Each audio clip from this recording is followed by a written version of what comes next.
One decision, it can change your entire life. Choose growth over comfort, discipline over excuses, and faith over fear, because the life you want is created by the choices you make today.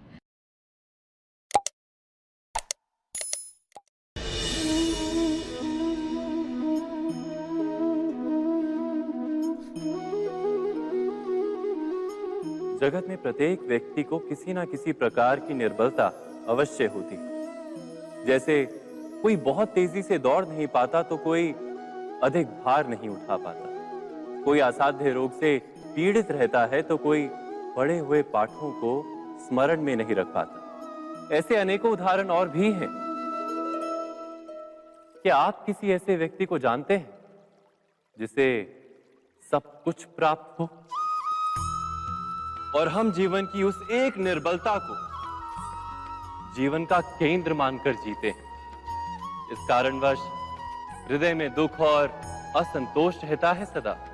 निर्बलता मनुष्य को जन्म से अथवा संजोग से प्राप्त होती है, किंतु उस निर्बलता को मनुष्य का मन अपनी मर्यादा बना लेता है। किंतु कुछ व्यक्ति ऐसे भी होते हैं जो अपने पुरुषार्थ और श्रम से उस निर्बलता को पराजित कर देते हैं। क्या भेद है उनमें और अन्य लोगों में? क्या आपने कभी विचार किया है? सरल सा उत्तर है इसका। जो व्यक्ति निर्बलता से पराजित नहीं होता, जो पुरुषार्थ करने का साहस रखता है हृदय में, वो निर्बलता को पार कर जाता है। अर्थात निर्बलता अवश्य ईश्वर देता है, किंतु मर्यादा मनुष्य का मन ही निर्मित करता है। स्वयं विचार कीजिए।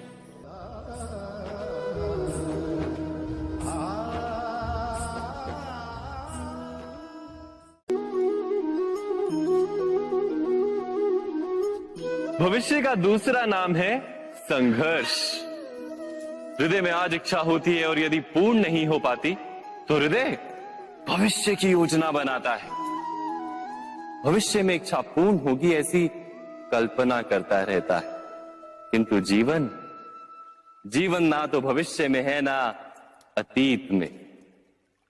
जीवन तो इस क्षण का नाम, अर्थात इस क्षण का अनुभव ही जीवन का अनुभव।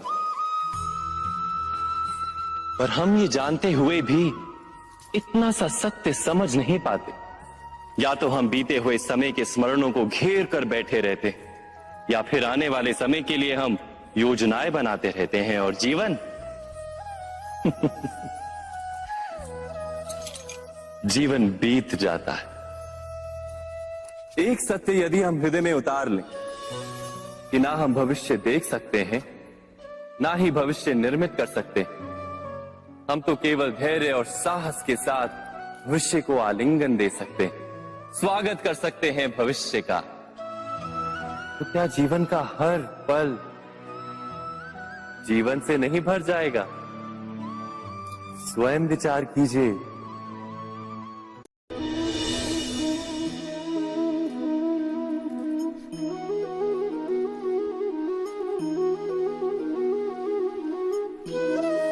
ज्ञान प्राप्ति सदा ही समर्पण से होती है, ये हम सब जानते हैं। किंतु समर्पण का वास्तविक महत्व क्या है? क्या हमने कभी विचार किया? मनुष्य का मन सदा ही ज्ञान प्राप्ति में विभिन्न बाधाओं को उत्पन्न करता है। कभी किसी अन्य विद्यार्थी से ईर्ष्या हो जाती है, कभी पढ़ाए हुए पाठों पर संदेह जन्मता है और कभी गुरु द्वारा दिया गया दंड मन को अहंकार से भर देता है। नहीं, क्या ऐसा नहीं होता? न जाने कैसे कैसे विचार मन को भटकाते हैं और मन की इसी अयोग्य स्थिति के कारण हम ज्ञान प्राप्त नहीं कर पाते। मन की योग्य स्थिति केवल समर्पण से निर्मित होती है। समर्पण मनुष्य के अहंकार का नाश करता है, ईर्ष्या, महत्वाकांक्षा आदि भावनाओं को दूर कर हृदय को शांत करता है और मन को एकाग्र करता है। वास्तव में ईश्वर की सृष्टि में ना ज्ञान की मर्यादा है, ना ज्ञानियों की। गुरु दत्तात्रेय ने तो गाय और श्वान से भी ज्ञान प्राप्त कर लिया था। अर्थात विषय ब्रह्म ज्ञान का हो या जीवन के ज्ञान का या गुरुकुल में प्राप्त होने वाले ज्ञान का, उसकी प्राप्ति के लिए गुरु से अधिक महत्व है उस गुरु के प्रति हमारा समर्पण। क्या ये सत्य नहीं?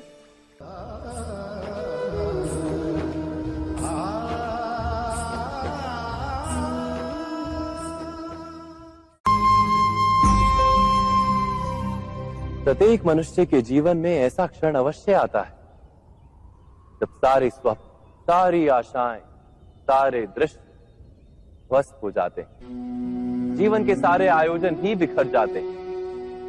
एक और धर्म होता है और दूसरी ओर सुख। इसी को धर्म संकट कहते हैं। जब धर्म का वहन ही संकट हो और धर्म का त्याग ही सुख हो।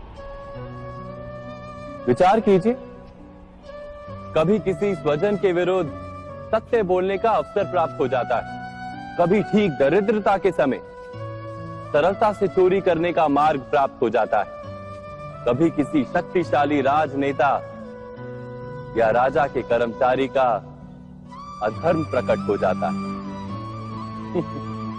सबके जीवन में ऐसी घटना बनती ही रहती है। अधिकतर लोग ऐसे किसी क्षण को धर्म संकट के रूप में जान ही नहीं पाते। हमें किसी प्रकार के संघर्ष का अनुभव ही नहीं होता। सहजता से सुख की ओर खींचे चले जाते हैं, जैसे मक्खी गुड़ की ओर खींची चली जाती। वास्तव में धर्म संकट का क्षण ईश्वर के निकट जाने का क्षण होता है।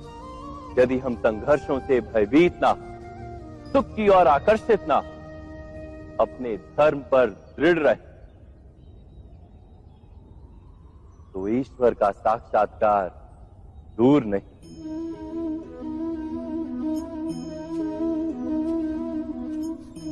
पवन से युद्ध करने वाला पत्ता यदि पेड़ से गिरता है तो भी आकाश की ओर उठता है। पवन से झुकने वाली घास वहीं भूमि पर रह जाती। अर्थात धर्म संकट से यदि हम संकट को ही टाल दें तो सुख तो मिलता है, जीवन बढ़ता है, किंतु क्या चरित्र नहीं टूटता? क्या आत्मा दरिद्र नहीं हो जाती? क्या ईश्वर से अंतर नहीं हो जाता? स्वयं विचार किए। दो व्यक्ति जब निकट आते हैं तो एक दूसरे के लिए सीमाएं और मर्यादाएं निर्मित करने का प्रयत्न अवश्य करते हैं। हम यदि सारे संबंधों पर विचार करें तो देखेंगे कि इन सारे संबंधों का आधार यही सीमाएं हैं जो हम दूसरों के लिए निर्मित करते हैं। और यदि अनजाने में भी कोई अन्य व्यक्ति इन सीमाओं को तोड़ता है तो उसी क्षण हमारा हृदय क्रोध से भर जाता है। इन सीमाओं का वास्तविक रूप क्या है? क्या हमने कभी विचार किया? सीमाओं के द्वारा हम दूसरे व्यक्ति को निर्णय करने की अनुमति नहीं देते। अपना निर्णय उस व्यक्ति पर थोपते, अर्थात किसी की स्वतंत्रता का अस्वीकार करते हैं। और जब स्वतंत्रता का अस्वीकार किया जाता है तो उसका हृदय दुख से भर जाता है। और जब वो सीमाओं को तोड़ता है तो हमारा हृदय क्रोध से भर जाता है। क्या ऐसा नहीं होता?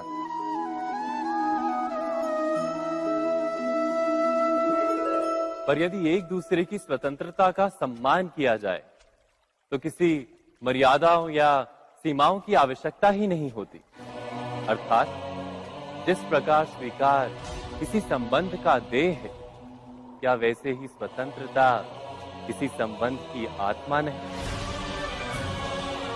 स्वयं विचार कीजिए।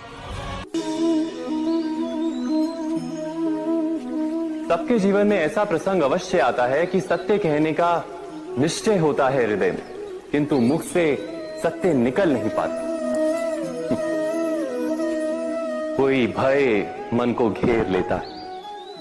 किसी घटना अथवा प्रसंग के बारे में बात करना या फिर स्वयं से कोई भूल हो जाए उसके बारे में कुछ बोलना, क्या ये सत्य है?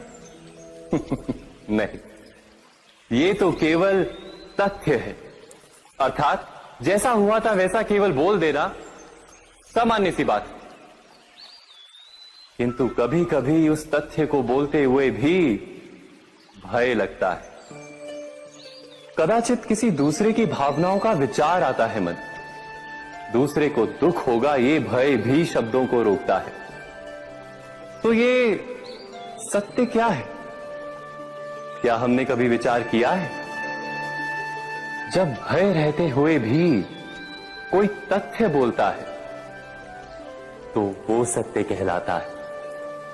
वास्तव में सत्य कुछ और नहीं, केवल निर्भयता का दूसरा नाम है। और निर्भय होने का कोई समय नहीं होता, क्योंकि निर्भयता आत्मा का स्वभाव है। अर्थात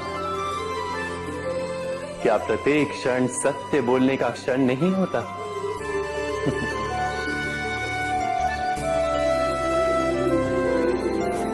स्वयं विचार कीजिए।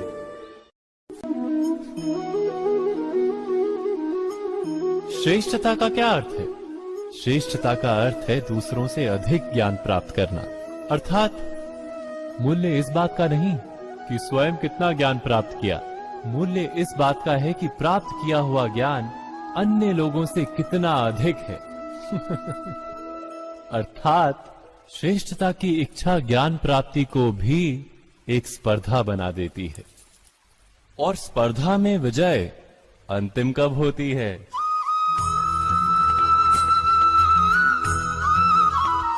कुछ समय के लिए तो श्रेष्ठ बना जा सकता है, किंतु सदा के लिए कोई श्रेष्ठ नहीं रह पाता। फिर वही असंतोष, पीड़ा और संघर्ष जन्म लेता है। किंतु श्रेष्ठ बनने के बदले यदि उत्तम बनने का प्रयत्न करें तो क्या होगा? उत्तम का अर्थ है कि जितना प्राप्त करने योग्य है वो सब प्राप्त करना, किसी से अधिक पाने की इच्छा से नहीं, मात्र आत्मा की तृप्ति हेतु कुछ प्राप्त करना। उत्तम के मार्ग पर किसी अन्य से स्पर्धा नहीं होती, स्वयं अपने आप से स्पर्धा होती है। अर्थात उत्तम बनने का प्रयत्न करने वाले को देर अबेर सारा ज्ञान प्राप्त हो जाता है, बिना प्रयत्न के ही वो श्रेष्ठ बन जाता है। किंतु जो श्रेष्ठ बनने का प्रयत्न करता है वो श्रेष्ठ बने या ना बने, उत्तम कभी नहीं बन पाता।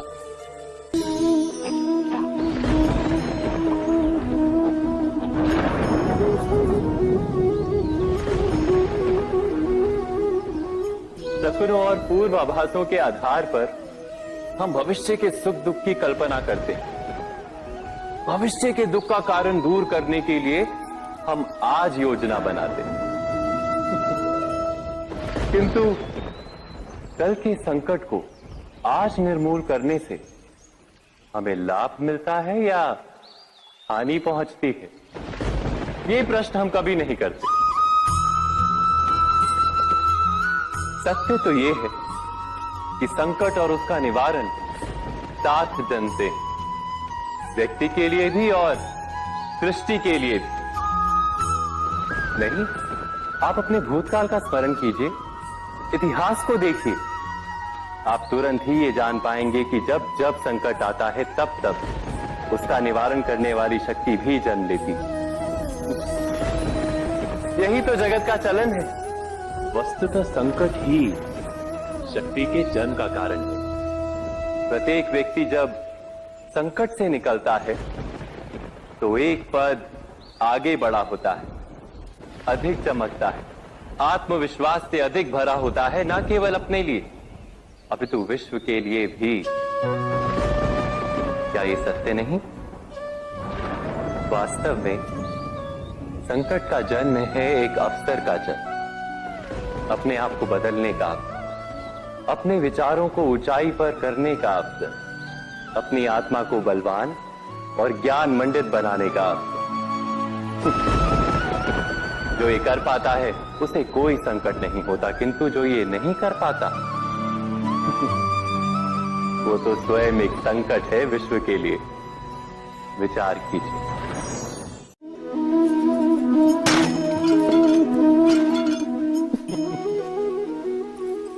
कभी कभी कोई घटना मनुष्य के जीवन की सारी योजनाओं को तोड़ देती और मनुष्य उस आघात को अपने जीवन का केंद्र मान लेता। पर क्या भविष्य मनुष्य की योजनाओं के आधार पर निर्मित होते हैं? नहीं।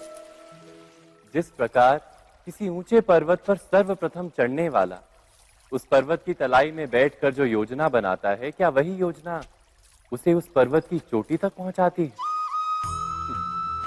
नहीं। वास्तव में वो जैसे जैसे ऊपर चढ़ता है वैसे वैसे उसे नई नई चुनौतियां, नई नई विडंबनाएं, नए नए अवरोध मिलते हैं। प्रत्येक पद पर वो अपने अगले पद का निर्णय करता है। प्रत्येक पद पर उसे अपनी योजनाओं को बदलना पड़ता है। कहीं पुरानी योजना उसे खाई में ना ढकेल दे। वो पर्वत को अपने योग्य नहीं बना पाता, केवल स्वयं को पर्वत के योग्य बना सकता है। क्या जीवन के साथ भी ऐसा ही नहीं? जब मनुष्य जीवन में किसी एक चुनौती को, एक अवरोध को अपने जीवन का केंद्र मान लेता है, अपने जीवन की गति को ही रोक देता है, तो वो अपने जीवन में सफल नहीं बन पाता और ना ही सुख और शांति प्राप्त कर पाता। अर्थात जीवन को अपने योग्य बनाने के बदले स्वयं अपने को जीवन के योग्य बनाना ही सफलता और सुख का एकमात्र मार्ग नहीं। स्वयं विचार कीजिए।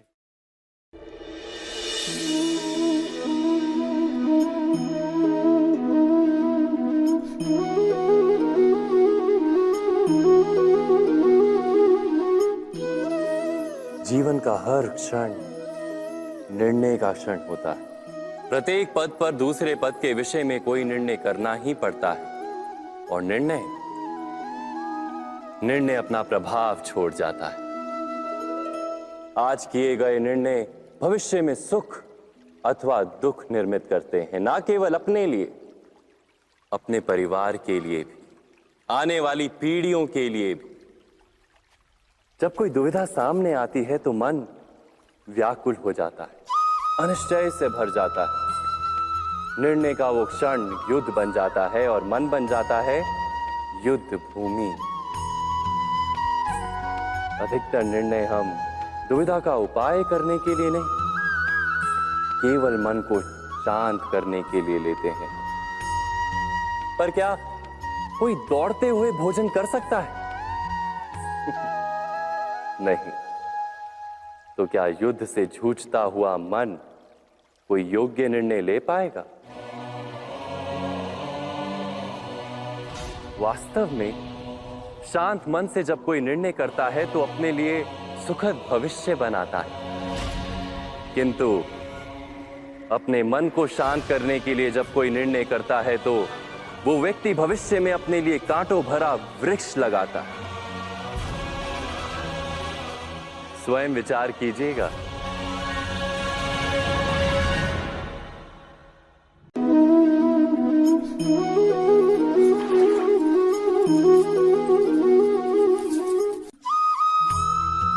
जीवन में आने वाले संघर्षों के लिए जब मनुष्य स्वयं को योग्य नहीं मानता, जब उसे अपने ही बल पर विश्वास नहीं रहता, तब वो सद्गुणों को त्याग कर दुर्गुणों को अपनाता है। वस्तुतः मनुष्य के जीवन में दुर्जनता जन्म ही तब लेती है जब उसके अंतर में आत्मविश्वास नहीं होता। आत्मविश्वास ही अच्छाई को धारण करता है। ये आत्मविश्वास है क्या?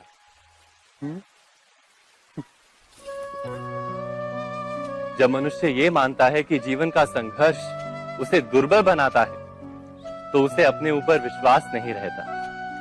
वो संघर्ष के पार जाने के बदले संघर्ष से छूटने के उपाय ढूंढने लगता है। किंतु जब वो ये समझता है कि ये संघर्ष उसे अधिक शक्तिशाली बनाते हैं, ठीक जैसे व्यायाम करने से देह की शक्ति बढ़ती, तो प्रत्येक संघर्ष के साथ उसका उत्साह बढ़ता है। अर्थात आत्मविश्वास और कुछ भी नहीं, मन की स्थिति जीवन को देखने का दृष्टिकोण मात्र है। और जीवन का दृष्टिकोण तो मनुष्य के अपने वश में होता है। स्वयं विचार कीजिए।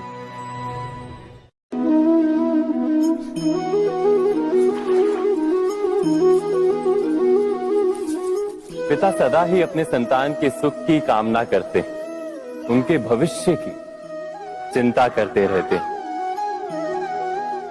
इसी कारणवश सदा ही अपने संतानों के भविष्य का मार्ग स्वयं निश्चित करने का प्रयत्न करते रहते हैं।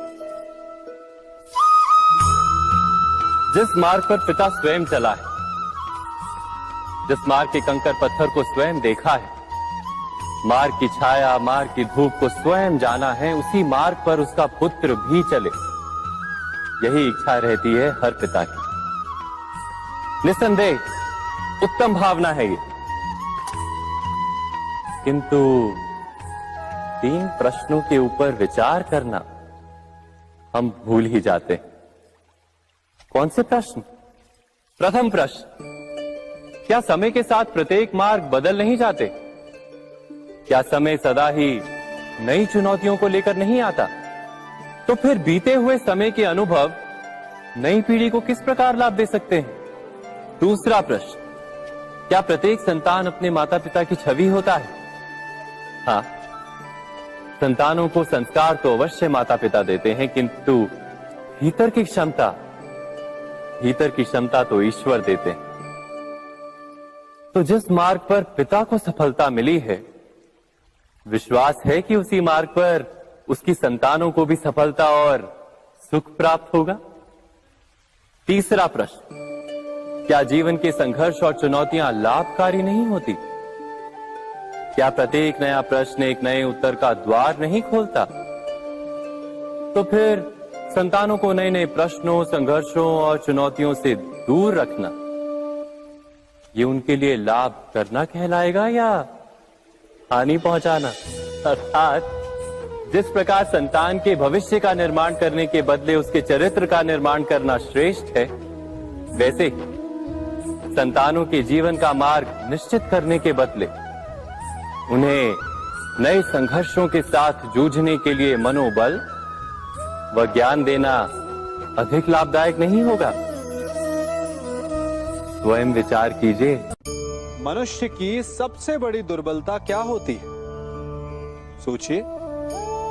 धन, प्रेम, अहंकार। मनुष्य की सबसे बड़ी दुर्बलता होती है उसके रहस्य। चाहे आप कितने भी शक्तिशाली क्यों ना हो, कितने भी प्रबल क्यों ना हो, परंतु उसके रहस्य उसके नाश की चाबी होती है। इसलिए यदि प्रबल रहना है, शक्तिशाली रहना है, समर्थ रहना है, तो अपने रहस्य को किसी को भी ना बताएं, ना मित्र को और ना ही शत्रु को, क्योंकि समय पड़ने पर कब कौन शत्रु हो जाए ऐसा कहना संभव नहीं। विभीषण को रावण के अमृत कुंड का ज्ञात था, इसीलिए प्रभु श्री राम रावण का वध करने में सफल हो सके। इसलिए उचित यही है कि आप अपने रहस्य को स्वयं तक ही सीमित रखें। मनुष्य जीवन की परीक्षा में सफल होने के लिए क्या नहीं करता? वो परिश्रम करता है, दौड़ भाग करता है, और ये सब करने के पश्चात भी जब उसका काम नहीं बनता तो वो नकल करता है ना? तनिक लौटिए अपने बचपन में, स्मरण कीजिए अपने बचपन की स्मृतियों का। क्या स्मरण हुआ? विद्यालय में जब आप परीक्षा देने जाते थे तो क्या होता था? आप ना सही, परंतु कोई ना कोई सफलता पाने के लिए नकल करता ही था और उत्तीर्ण भी हो जाता था, है ना? परंतु जीवन की परीक्षा ऐसी नहीं होती। नकल करने वाला सफल नहीं होता। कारण विद्यालय में सबके प्रश्न पत्र एक होते थे, परंतु जीवन के प्रश्न पत्र और उनकी कठिनाई सबके लिए भिन्न होती, तो निश्चित रूप से उनके उत्तर भी भिन्न होंगे ना। इसलिए यदि आपको जीवन में सफलता पानी है तो नकल ना कीजिए, स्वयं के प्रश्नों का उत्तर स्वयं ढूंढिए और सफलता आपकी ही होगी। मनुष्य का जीवन हार और जीत, विजय और पराजय, सफलता और असफलता के मध्य झूलता रहता है। आपके साथ भी ऐसा होता होगा, है ना? जब आप सफल होते हैं, किसी चुनौती पर विजय पाते हैं, तो मन प्रसन्नता से आनंद के उपवन में झूमने लगता है, और जब आप असफल होते हैं तब मन दुख और पीड़ा के सागर में डूबने लगता है। परंतु वास्तव में सफलता और असफलता है क्या? तनिक ध्यान से सोचिए, ये केवल हमारी मनोस्थिति मात्र है। हमारी पराजय तब नहीं होती जब हमारा शत्रु विजय प्राप्त कर ले। हमारी पराजय तब होती है जब हम पराजय स्वीकार कर लें। हम असफल तब नहीं होते जब हम लक्ष्य ना पा सके। हम असफल तब होते हैं जब हम प्रयास करना बंद कर दें। इसलिए प्रयास करते रहें और हार ना मानें, क्योंकि जिस दिन आप हार स्वीकारना बंद कर देंगे, जीत आपके चरणों में होगी।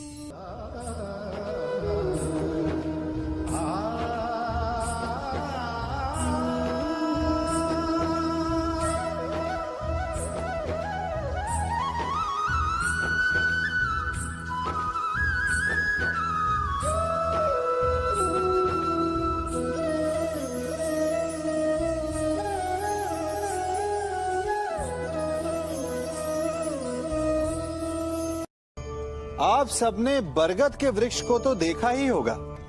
क्या आपको ज्ञात है, बरगद के वृक्ष के बीज का आकार राई से भी छोटा होता है, परंतु बरगद का वृक्ष संसार के महाकाय वृक्षों में जाना जाता है।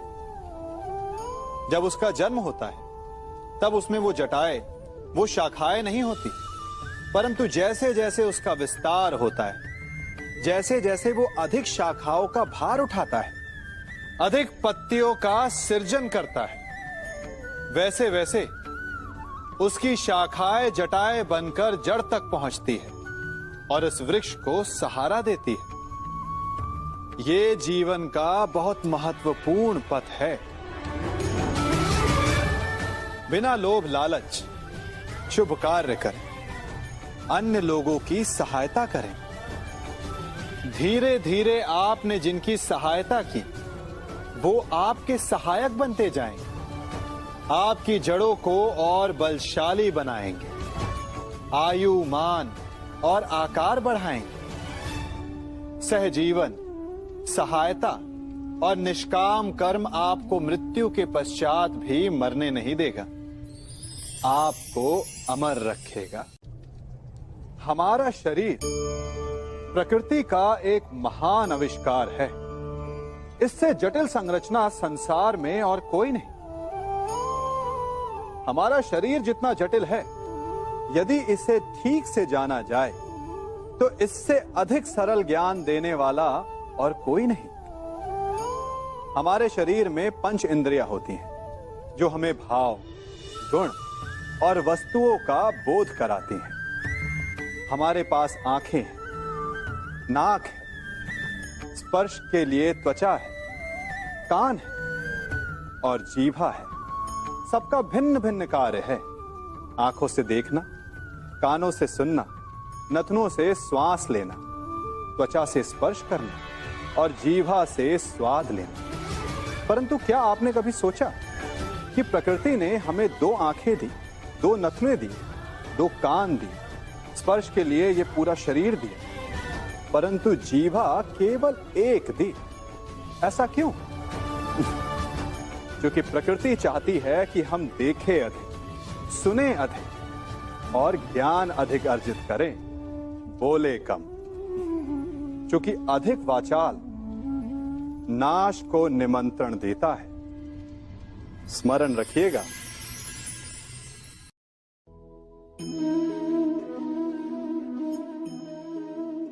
ये सदा यही कहते आए कि यदि आगे बढ़ना है तो अपनों का साथ दो। सत्य कहते हैं, अपनों का साथ देना ही चाहिए, परंतु साथ देने से पूर्व ये अवश्य पहचान लेना चाहिए कि अपने हैं कौन। क्या अपने वही होते हैं जिनके साथ हमारा रक्त संबंध होता है, या अपने मित्र? अपने वो होते हैं जो हमें सद्कार्य के लिए प्रेरित करें, हमें आगे बढ़ाएं, हमारा साथ दें। और वो जिनका साथ देने से समाज का नाश, धर्म की हानि हो, वो सगे हो करके भी सगे नहीं होते। इसलिए जब अपनों की परिभाषा का चुनाव करें तो उन्हें अपना माने जो आपका साथ दे, उन्हें नहीं जो हमें अज्ञान के मार्ग पर ले जाएं।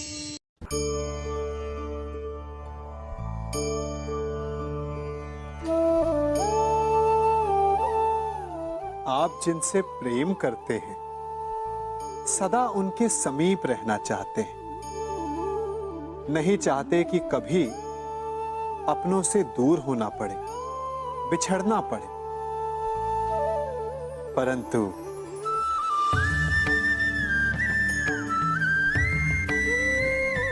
एक समय के पश्चात अपनों से दूर हो जाना उन्नति के लिए आवश्यक है। आप माता पिता हैं ना, यदि आप अपनी संतान के जीवन के हर पग पर उनका मार्गदर्शन करते रहेंगे तो आपकी संतान स्वयं मार्ग चुनना कैसे सीखेगी? मार्ग के कांटों से स्वयं को बचाना कैसे सीखेगी? इसीलिए एक समय के पश्चात अपनों से बनाई गई दूरी सदा लाभदायक रहती है। आज मैं आप सबको एक कथा सुनाता हूं। एक दिन प्रातः एक व्यापारी अपने घर से निकला। घर से निकलते ही एक बिल्ली ने उस व्यापारी का मार्ग काट दिया। व्यापारी घबरा गया, वो फिर से घर लौट गया और शुभ घड़ी की प्रतीक्षा करने लगा। और जब वो पुनः अपने घर से निकला तब वो वाहन जा चुका था जिससे राजा तक पहुंचकर उसे भेंट देनी थी। राजा को भेंट नहीं मिली। राजा क्रोधित हो गए। राजा ने उस व्यापारी का व्यापार बंद करवा दिया। इस कारण व्यापारी क्रोधित होकर घर पर अपनी पत्नी से लड़ बैठा। पत्नी अपने बच्चों समेत मैके वापस चली गई और उस व्यापारी के जीवन में यदि कुछ रह गया था तो केवल अंधकार। और इन सब का कारण वो उस बिल्ली को मानता रहा जिसने उसका मार्ग काटा था। ऐसा ही एक दूसरा व्यापारी राजा को भेंट देने निकला और उस व्यापारी का मार्ग भी एक बिल्ली ने काट दिया। वो व्यापारी तनिक घबराया, परंतु उसने आगे बढ़ना अधिक उचित समझा। राजा तक वो समय पर पहुंचा। उसने राजा को भेंट दी। राजा प्रसन्न हुए और राजा ने व्यापारी को अपना व्यापार बढ़ाने की अनुमति दी, स्वर्ण आभूषण दी। जब व्यापारी घर पर पहुंचा तो पत्नी को आभूषण और अपने बच्चों को देने के लिए वस्त्र थे उसके पास। हर ओर प्रसन्नता थी। समझ रहे हैं ना? दोनों के साथ एक ही प्रकार की घटना हुई, परंतु दोनों की प्रतिक्रिया भिन्न थी। ऐसा ही हमारा जीवन भी है। हमारे जीवन में प्रारब्ध का अपना स्थान है, परंतु उससे कई अधिक महत्वपूर्ण हमारी प्रतिक्रिया, हमारे सोच का प्रभाव है, क्योंकि यही हमारे जीवन को आकार देते हैं। इसलिए अपनी सोच को सकारात्मक रखिए। आपका जीवन सदैव आनंदमय।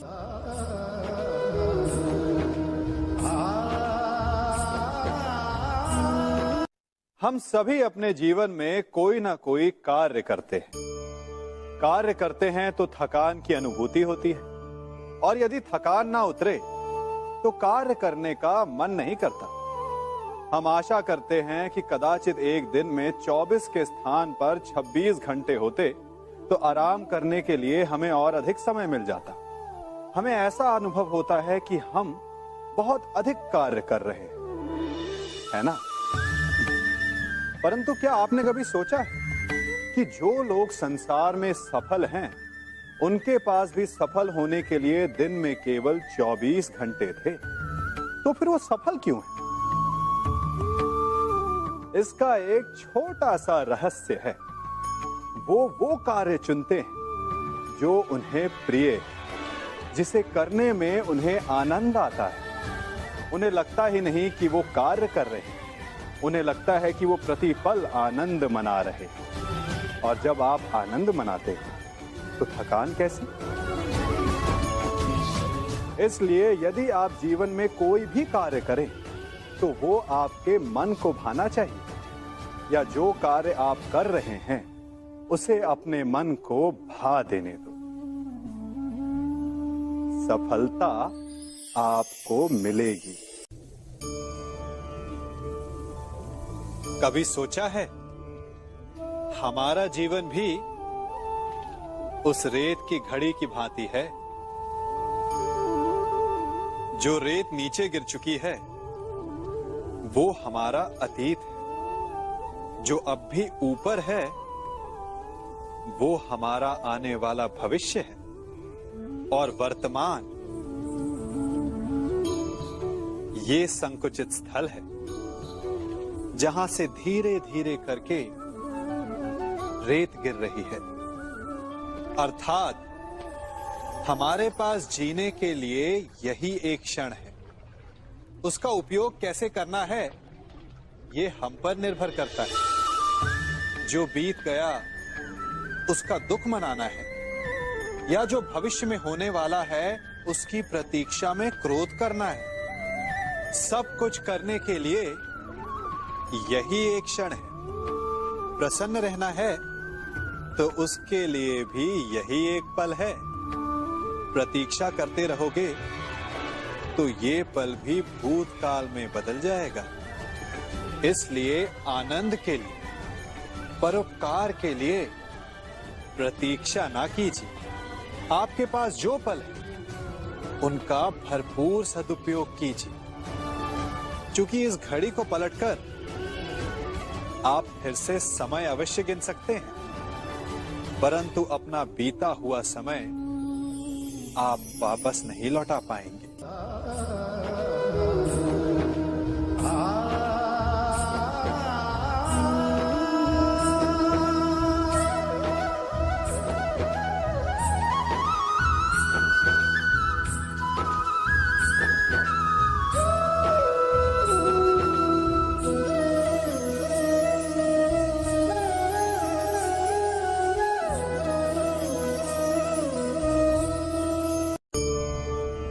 मनुष्य भी बड़ा विचित्र प्राणी है। अपनों से नीचे के स्तर के लोगों को वो हे दृष्टि से देखता है, उनका उपहास उड़ाता है, उनसे बार बार कहता है कि तुम्हारा कुछ नहीं हो सकता, तुम भविष्य में कुछ नहीं कर पाओगे। जब मनुष्य के पास धन, संपत्ति, मान होता है तो वो दूसरों का आदर नहीं करता, परंतु वो एक बात भूल जाता है कि उससे भी अधिक शक्तिशाली कोई अस्तित्व में है, और वो है समय। काल। काल अपना चक्र कब बदलेगा ये कोई नहीं जानता। समय अपनी करवट कब लेगा ये कोई नहीं जानता। कोयला भी समय के साथ साथ हीरे में परिवर्तित हो जाता है। इसलिए जीवन में कभी भी किसी का भी उपहास नहीं उड़ाना चाहिए।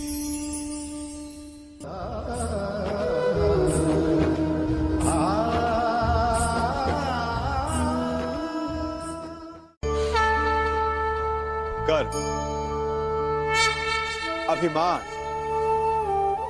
और अहंकार, ये तीनों सुनने में एक जैसे लगते हैं, परंतु तीनों का अर्थ भिन्न होता है और परिणाम भी। तीनों का आरंभ प्रेम से होता है। स्वयं से प्रेम, परिश्रम हमारे मन में गर्व को जन्म देता है और सफलता अभिमान जगाती है। यहां तक ठीक है, परंतु जब ये भावना अहंकार बन जाती है तब वो समस्या बन जाती है, क्योंकि सबसे बुरा अंत अहंकारी का ही होता है। परंतु मनुष्य के लिए पहेली यही है कि पहचाना कैसे जाए कि अहंकार जग गया है और उसका दमन आवश्यक है। इसका उत्तर मैं नहीं, आपका मन देगा। जब तक आप स्वयं से प्रसन्न हैं, जब तक आप सबसे ऊंचा उठने का प्रयास कर रहे हैं, तब तक ठीक है।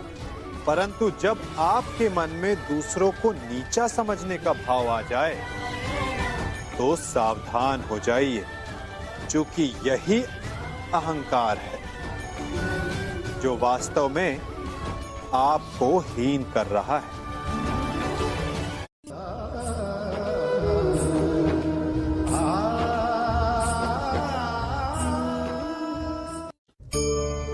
आज मैं आप सबको एक कहानी सुनाता हूं। एक दिन गोकुल में दो व्यापारी आए।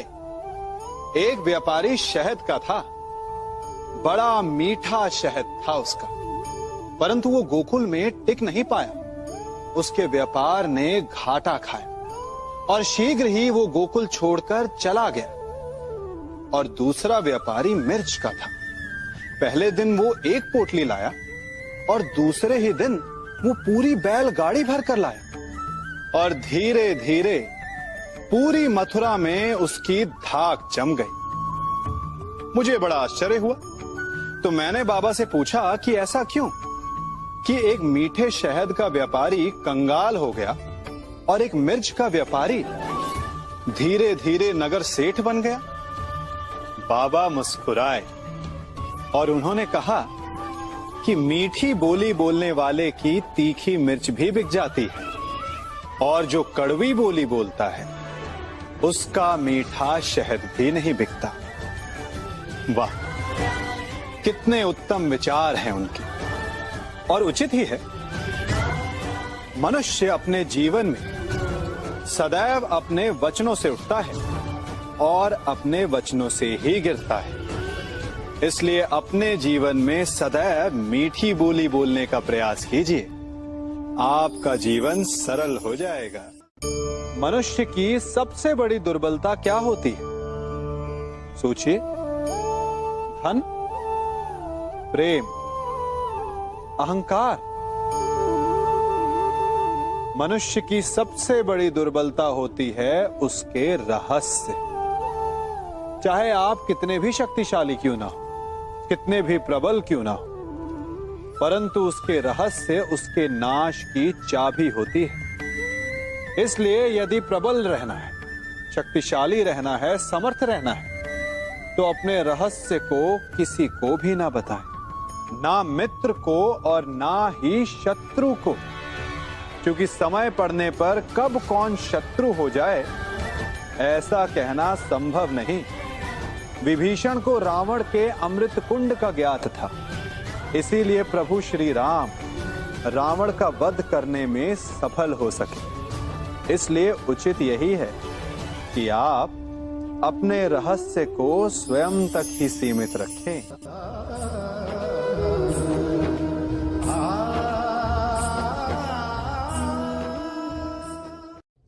युवा अवस्था भी हमारे जीवन का कितना सुंदर काल होता है ना।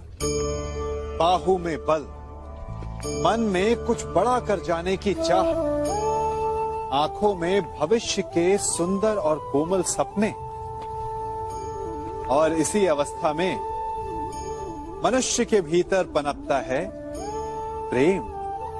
किसी को देखकर उस पर मन मोहित हो जाता है और फिर मनुष्य अपना सब कुछ उस पर न्यौछावर कर देना चाहता है। फिर प्रेम की परिणति होती है विवाह में। क्यों? सबको अपने खट्टे मीठे संस्मरण स्मरण हुआ है ना। परंतु यहीं से अधिकतर माता पिता और संतान के मध्य विचारों का विरोध प्रारंभ हो जाता है।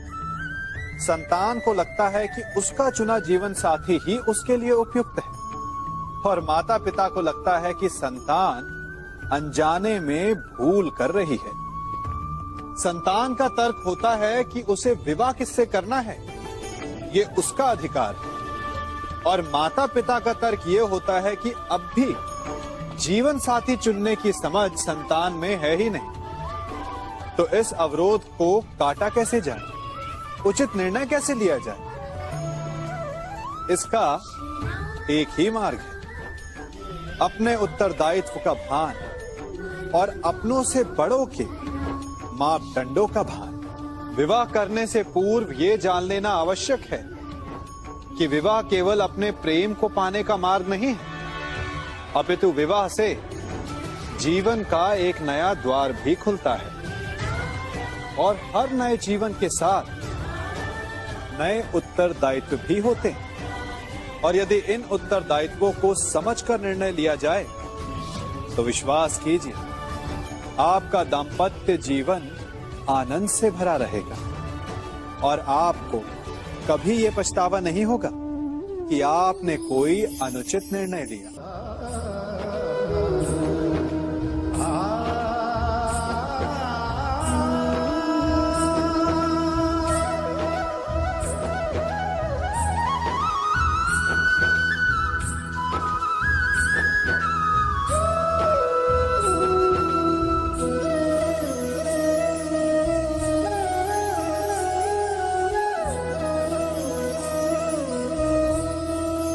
जब सागर का जल वाष्प बनकर उड़ता है तब वो हमें दिखाई नहीं देता। मेघ उस जल को अपने भीतर छिपा लेते हैं, लंबी यात्रा करते हैं, प्रयास करते हैं कि वो जल सदा उनके भीतर छिपा रहे। परंतु जब वायु का वेग उन्हें उड़ाकर किसी पर्वत से ले जाकर के टकरा देता है, तब उन मेघों को बरसना ही पड़ता है, क्योंकि यही नियति है, यही प्रकृति है। क्योंकि जल को सागर में जाकर मिलना ही है। ठीक ऐसा ही हमारे साथ भी होता है। हम सत्य को अपने मन के मेघों में चाहे जितना छिपाने का प्रयास कर लें, परंतु समय की आंधी उसे वास्तविकता के पर्वत से ले जाकर के टकराकर हमारे समक्ष ले ही आती है। जिस भय के कारण आप सत्य को सामने नहीं लेकर आना चाहते, एक दिन वही भय हमारे समक्ष आकर खड़ा हो जाता है, और फिर हम लाचार हो जाते हैं, क्योंकि हमने उस भय का सामना करने की तैयारी नहीं की होती।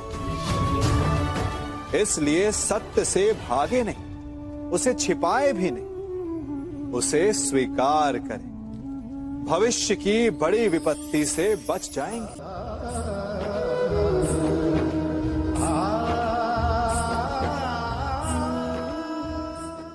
कभी कभी आप सबके जीवन में एक ऐसी विचित्र समस्या अवश्य आती है कि शक्तिशाली के समक्ष मौन हो जाओ।